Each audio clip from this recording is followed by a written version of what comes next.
شادی کے 1 سال بعد ہی میں بیوہ ہو گئی۔ میں یتیم تھی، اس لیے سسرال میں ہی عدت پوری کرنے لگی۔ ساس مجھ پر خوب ظلم کرتی۔ جوان تھی، اس لیے میرا دیور پیچھے پڑ گیا۔ ایک رات طوفانی بارش میں بخار سے تڑپ رہی تھی۔ دوا پیتے ہی میں گہری نیند سو گئی۔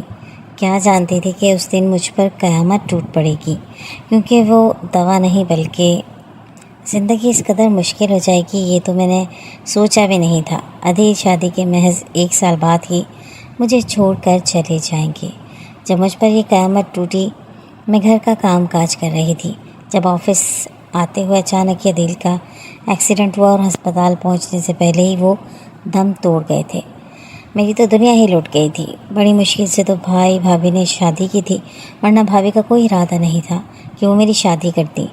انہیں مفت کی نوکرانی جو ملی ہوئی تھی میری صورت میں، ایسے میں جب میری شادی ہوئی تو عدیل جیسے شوہر کو پا کر جیسے میری زندگی مکمل ہو گئی۔ سسرال میں مجھے کوئی پریشانی نہیں تھی۔ ہاں، ساس تھی جو جھگڑالو اور خوب چلاک عورت تھی، لیکن ایسے ہی میری بھابھی تھی، میں نے انہیں بھی جھیلا ہوا تھا، اس لیے ساس کو برداشت کرنا میرے لیے کچھ زیادہ مشکل نہیں تھا۔ پھر میرا ایک دیور تھا جس کی وجہ سے مجھے پریشانی یہ تھی کہ وہ مجھ پر بری نظر رکھتا تھا۔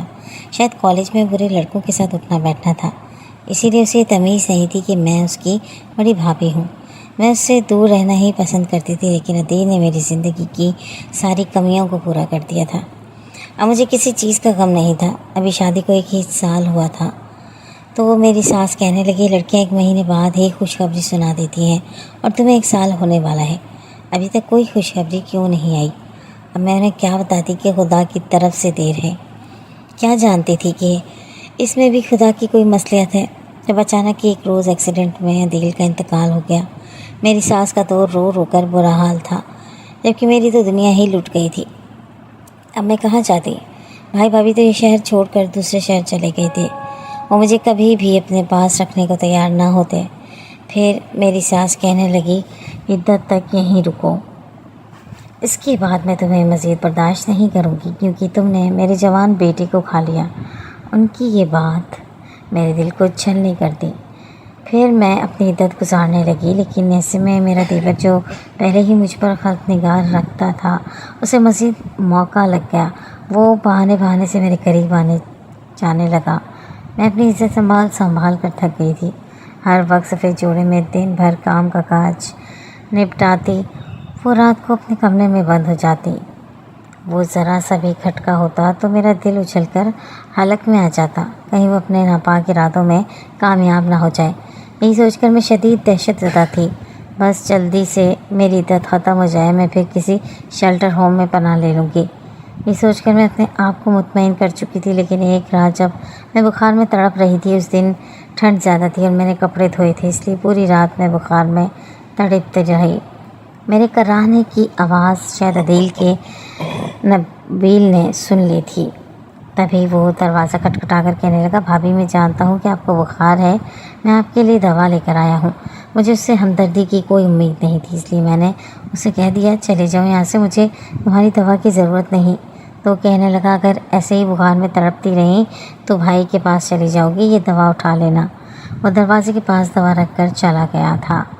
پھر میں نے وہ دوا اٹھائی، تھوڑی سی پی اور پی کر سو گئی، لیکن اچانک ہی عجیب سے احساس پر میری آدھی رات کو آنکھ کھلی تھی، جب میں نے نبیل کو بالکل اپنے بستر کے قریب کھڑا ہوا دیکھا۔ وہ نہ جانے کیا کر رہا تھا۔ میرے منہ سے بے اختیار چیخ نکلی تھی۔ میں بری طرح چیخنے لگی۔ میں سمجھ گئی کہ وہ اپنے گندے ارادے پورے کرنے آیا ہے۔ وہ گھبرا کر کہنے لگا، بھابھی میں آپ کو دیکھنے آیا تھا، کیونکہ اماں نے تو آپ کا خیال رکھنا چھوڑ دیا ہے۔ میں آپ کے اوپر کمبل ڈال رہا تھا، لیکن میری چیخوں کی آواز سن کر ساس اندر آ گئی تھی۔ وہ کہنے لگی، یہ تم کیا گند مچا رہے ہو؟ میں سوچ بھی نہیں سکتی تھی کہ ابھی میرے بیٹے کا کفن بھی میلا نہیں ہوا اور تم لوگوں نے رنگ رلیاں منانے شروع کر دی ہیں۔ میں روتے ہوئے کہنے لگی، اماں یہی میرے کمرے میں آیا تھا رات کو۔ تو میری ساس مجھے کہنے لگی، تو بھی کم نہیں ہے، ضرور تم نے ہی میرے بیٹے کو بددعا دی ہوگی تاکہ میرے چھوٹے بیٹے سے شادی کر سکو۔ میں وہ آنسو بہا رہی تھی، لیکن اگلے ہی دن میں حیران رہ گئی جب اس نے کہا کہ تم نبیل سے نکاح کر لو۔ میں روتے ہوئے کہنے لگی، اماں میں ایسا نہیں کر سکتی، بس میری عدت پوری ہونے دو، میں یہ گھر چھوڑ کر چلی جاؤں گی۔ کبھی بھی آپ کو اپنی شکل نہیں دکھاؤں گی۔ تو وہ کہنے لگی پہلے تو میں بھی یہی سوچتی تھی کہ تجھے گھر سے نکال دوں گی، لیکن میرے بڑے بیٹے کی موت کے بعد چھوٹا بیٹا اب سدھرنے لگا ہے۔ میں جانتی ہوں کہ وہ بہت بگڑا ہوا ہے اور تو ایک نیک بچی ہے۔ میں نے رات کو جو تجھ پر الزام لگایا میں اس پر شرمندہ ہوں، لیکن میرا نبیل آوارہ دوستوں میں رہ کر بہت بگڑ گیا ہے، لیکن اب وہ بھائی کی موت کے بعد کافی سنجیدہ ہو گیا ہے اور کام بھی کرنے لگا ہے۔ اگر تجھ جیسی نیک لڑکی اس کی زندگی میں شامل ہو گئی تو شاید وہ مکمل طور پر بدل جائے۔ اور میں خاموش تھی۔ پھر اگلے جمعے کو میری عدت ختم ہوئی تو خاموشی سے میرا نکاح دل کے چھوٹے بھائی نبیل سے ہو گیا۔ حالانکہ میں دل سے اس بات پر راضی نہیں تھی، لیکن پھر خیال آیا کہاں در در بھٹکتی پھروں گی۔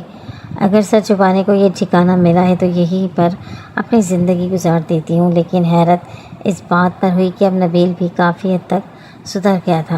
اور اس بات پر شرمندہ رہتا کہ میں نے آپ پر کبھی غلط نگاہ رکھی، لیکن اس رات میرا ایسا کوئی ارادہ نہیں تھا۔ آپ بخار کی شدت سے تڑپ رہی تھی اور میں آپ کے اوپر کمبل ڈالنے آیا تھا۔ اس کی معافی کو میں نے قبول کر لیا تھا، نہ چاہتے ہوئے بھی میں نے اسے اپنا شوہر تسلیم کر لیا تھا۔ آخر کو عورت مجبور ہو کر حالات سے سمجھوتا کر ہی لیتی ہے۔